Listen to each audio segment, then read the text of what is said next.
बलूचिस्तान और सिंध के हवाले से क्या स्ट्रेटेजी होगी जिसके हवाले से हमारे तमाम नहीं, वो मेरा ये ख्याल है। देखिए, अभी मेरा ख्याल है चंद घंटों में फैसला नहीं हो सकता।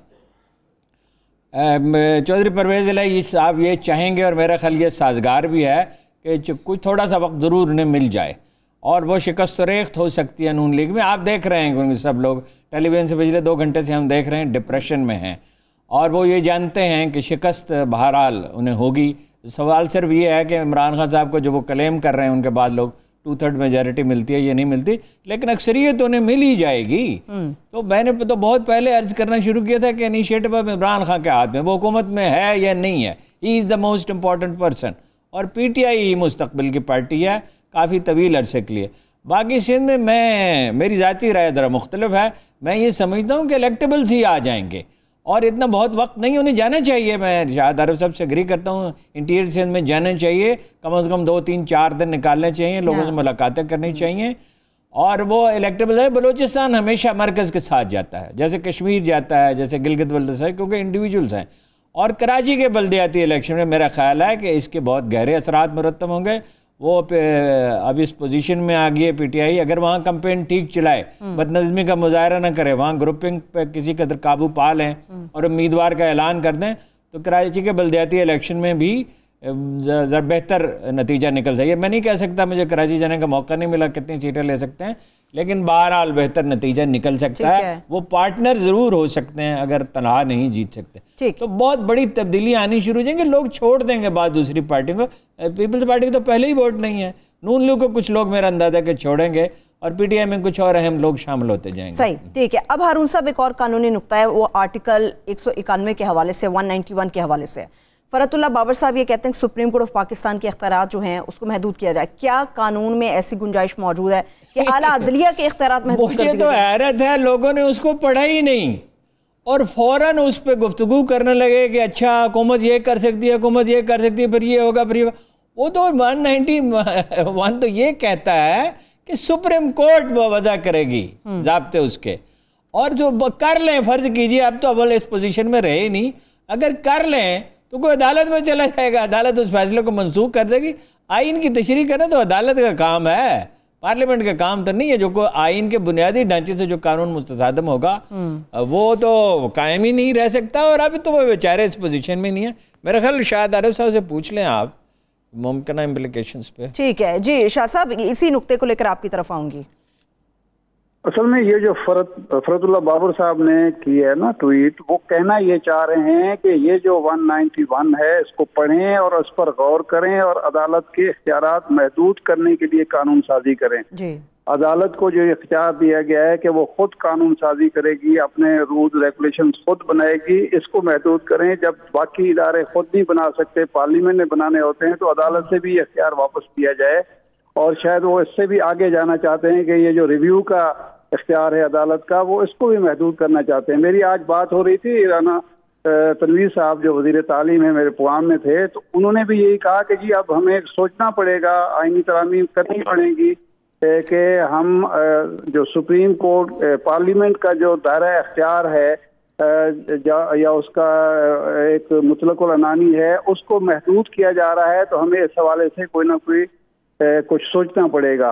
ये जो पहले बात हो रही थी जनरल इलेक्शन के हवाले से, सूबों के इलेक्शन का मामला ये है, ये इस वक्त अगर तो मुस्लिम लीग नून की ख्वाहिश तो हो सकती है कि इलेक्शन जनरल हों, लेकिन जरदारी साहब इसमें बहुत बड़ी रुकावट होंगे, इसलिए कि वो सिंध में फौरी इलेक्शन हरगिज नहीं चाहते। और अगर सिंध में इलेक्शन नहीं होते तो फिर पंजाब में और सूबा सरहद में क्यों कराएंगे इमरान खान साहब, वो गलती करेंगे।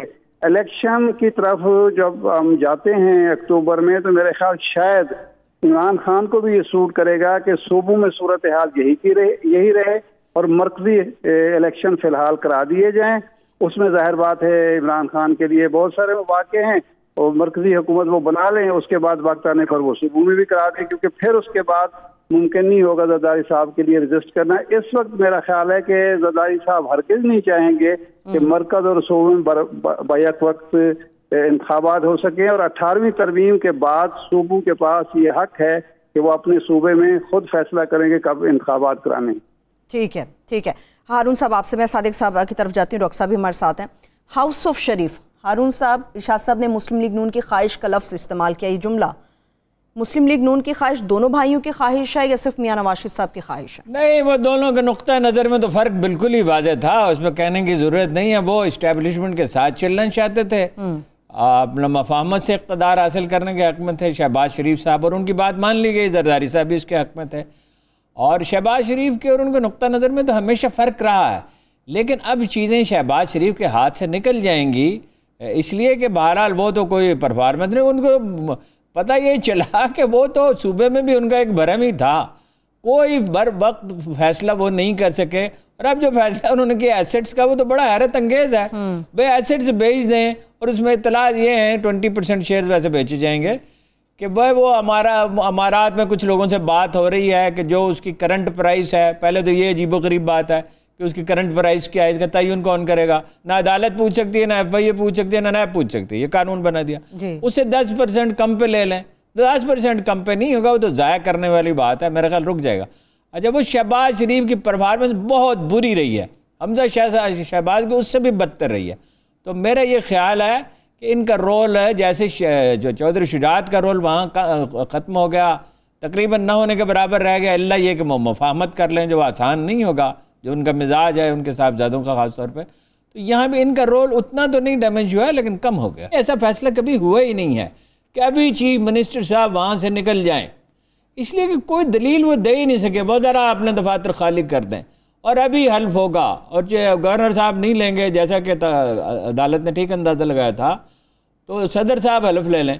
और मेरी मालूमात ये हैं कि बतौर चीफ मिनिस्टर के काम शुरू कर दिया है चौधरी परवेज़ इलाही ने। अब लोगों को अंदाज़ा नहीं है चौधरी परवेज़ इलाही के क्यूमन का, उनमें असल में वो अवामल नहीं है उनकी शख्सियत में जो किसी को बहुत मकबूल बना सकते हैं, करिश्मेटिक वो नहीं है।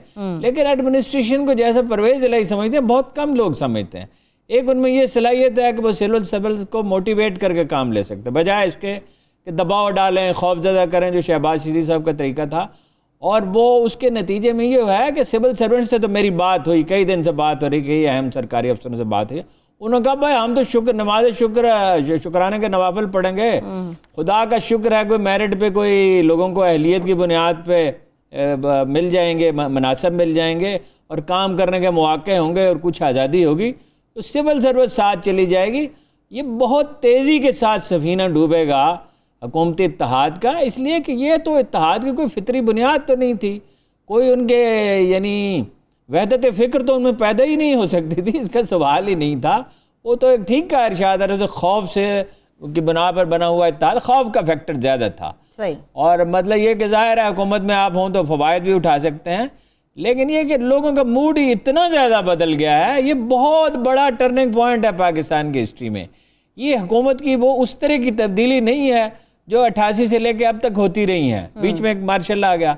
ये एक ऐसी तब्दीली है कि ऐसा पॉपुलर लीडर लगता है, बज़ाहिर सारे अवामल ये आ रहा है, तो मुझे तो इसमें कोई यानी ताज्जुब नहीं होगा अगर 2/3 मेजॉरिटी भी ले लें, और इस सूरत हाल में वो बड़े फैसले कर सकेंगे। अमेरिका ने वैसे इशारा दे दिया है, चीनी ज़ाहिर है, खुद चीनी भी इशारा दे चुके हैं। चीनी ज़रा बहुत हल्का सा लतीफ़ सा इशारा देते हैं कि वो अपना जो अमेरिका की गोद में चले जाना है। आपको याद है वो वज़ारत ख़ारिजा के तर्जुमान का कि वह इलाके के ममालिक एहतियात करें और किसी कैम्प में न चले जाएं और अपने आप को उनके रहमो कर, ये उसका मफहूम था, अल्फाज ये नहीं थे। तो मेरा ये ख्याल है कि एक नए अहद का आगाज़ आज से हो चुका है, और ज़माने का तरीक़ यही है, लोगों का मिजाज यही होता है कि जो आने वाला है अगर वो मकबूल भी हो और उससे कुछ उम्मीदें भी बस्ता की जा सकें